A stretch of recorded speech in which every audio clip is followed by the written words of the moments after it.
Hi, Rob. Welcome to the Leanpub launch video for Take a Day Off and Other Ideas About Work. I was wondering if you could just take a moment to talk a little bit about yourself and about the book. Absolutely. Well, thank you for having me. Yeah, my name's Rob Lambert. I'm, I guess, by trade a management consultant, although I hate to use that word, but that's broadly what I am, coming from a technology background. And yeah, the book has been a long time coming. So I guess, first seeded the idea of it about 2.5 years ago, literally just before the pandemic.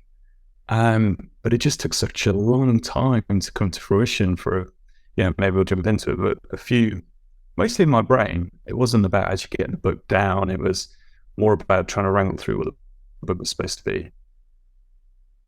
Yeah, it's really good actually. One thing I really liked about it is how like the chapters are very short, but the introduction is very serious.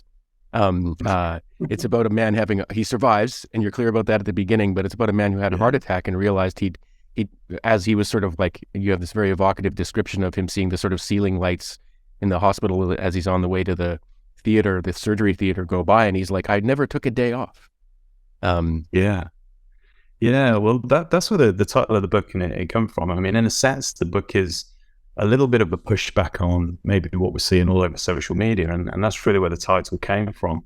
This sort of idea that we should never take a day off, that we should always grind and hustle and constantly be on the go. And I think when you sort of get to my age and you've kind of done that for your career, it starts to take its toll. There are consequences for that. So yeah, the first chapter was a bit serious. It was based on a real story. It was genuinely true. And yeah, the guy had this epiphany that even when he was actually not at work, he was just thinking about work. He was dreaming about work. He was solving problems about work, and he never really took a day off. And obviously there were some serious consequences to that. And that was really the seed of the book, which was that first chapter, in that it's this sort of pushback against a lot of the nonsense that we see on social media by well-intentioned people who are trying to build a life for themselves and business. But it's sort of infecting the workplace. And in a sense, this book is to sort of rally against that. It's use a bit of critical thinking, a little bit of judgment to push back on some of the nonsense that we hear in the workplace and go for some sort of balance, although it's more like a tension to manage. And it's kind of on us to work out how to manage that tension. And each of the chapters is geared around something related to, a critical way of looking at the sort of mainstream nonsense that we hear, but also, stories and poems and ideas to hopefully inspire people to think about, how to manage that attention in their own life. Yeah, a number of them spoke to me kind of quite directly, actually. One of them was effectiveness and efficiency are not the same thing. Yeah. And I was wondering if you could take a moment to talk about that idea. Yeah, absolutely. So, all I seem to hear, and certainly in the world of management consultancy, is we've just got to be more efficient. And so people are constantly looking ways to be more efficient. You see it in kind of like our own personal lives and our own sort of social media kind of thing, is people that are looking for that shortcut, they're looking for the hack, they're looking for the way to be super efficient. They're trying to copy somebody else's style, somebody else's business, somebody else's writing routine. And all of it's kind of geared really at trying to be really efficient and get stuff out there. And it's kind of infecting the workplace where it becomes, let's just go for efficiencies. But the whole point of that little chapter is just saying, well, there's no point in making something ineffective more efficient, because that just doesn't make sense. And actually, it becomes a lot harder to try and fix that if you do that. So yeah, I see it all the time. Let's go for efficiency. And the question is always, well, are we effective? Well, no, not really, but we will be if we're more efficient. No, you won't. Let's slow down, take a little bit of time. Let's get effective first. Then we can be efficient. It's funny. I've been thinking of writing a post recently on kind of like anti-productivity hacks. I mean, there's a million one can think of. One of my sort of preoccupations is people who write emails that are too short, so they actually take more time to read. If you know what I mean. And like there's, for example, in particular, people who use the subject line for the message of their email. Anyone out there doing that, you're not being more efficient and you're not being more effective if you do that.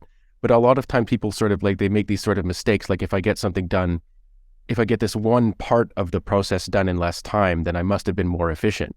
And it's like, well, actually, maybe if you'd taken more time on that part, the rest of it would be a lot quicker. And so we can sort of, there's all sorts of, and that we're being sort of easily being critical of sort of, anonymous strangers, but at the same time, we fool ourselves too into thinking we can be more efficient when we're actually sort of like, as you say, in the more important thing, like focusing on the wrong thing. Who cares if you're being more efficient at something that's not important? And another really good thing that spoke to me was be careful to observe rather than perceive. And I think this is, you've used the concept of sort of thinking critically a couple of times already. And I was wondering if you could talk about that. What's the difference between observing and perceiving? Well, the book, I mean, just a very quick sort of point about the book. The book had about 96 chapters when I sort of first finished it. And anyone who's written a book, it's not easy, but it's easier to write it than it is to edit it. So the editing of getting rid of stuff. And there was a particular chapter where I actually omitted it from the book in the end. And it was all about what happens, something happens at work. There's somebody's version of the story. And the idea of the post was there's always at least 3 versions of the story.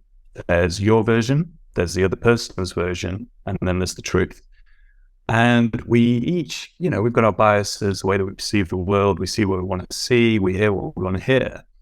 And it's really important, certainly in the world of work, if we're trying to make, the business better, ourselves better, is to start thinking about how can I actually observe what's actually happening, instead of trying to perceive and think that I've seen what I've seen, is to actually go, well, hang on, could I be wrong here? Is there a different side to this story? What's the cause and effect of that? And there's another chapter about that, studying, what the cause and effect is. We're all connected. How does my actions impact somebody else? And it's trying to get to this point where people are a little bit more cognizant of the behaviors, of the actual reality of what's actually happening, rather than just assuming that they saw something, they moved on, everything's fine, because there are consequences to this. And it's really difficult. It's extremely difficult skill to build, is to actually look objectively at a situation.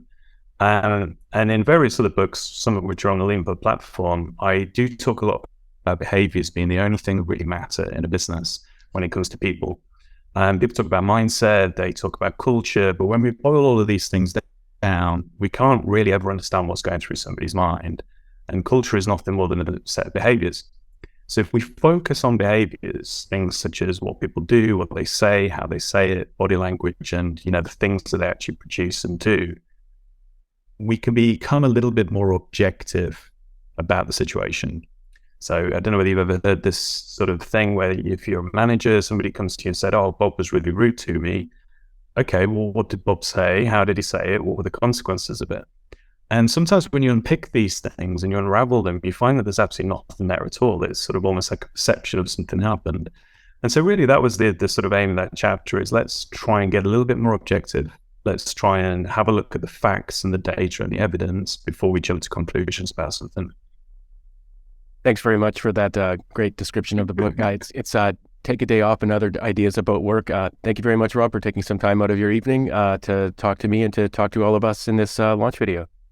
Thank you so much. And what a wonderful platform. Keep doing what you're doing, because you're making the world much better for us writers, definitely, for sure. Thanks.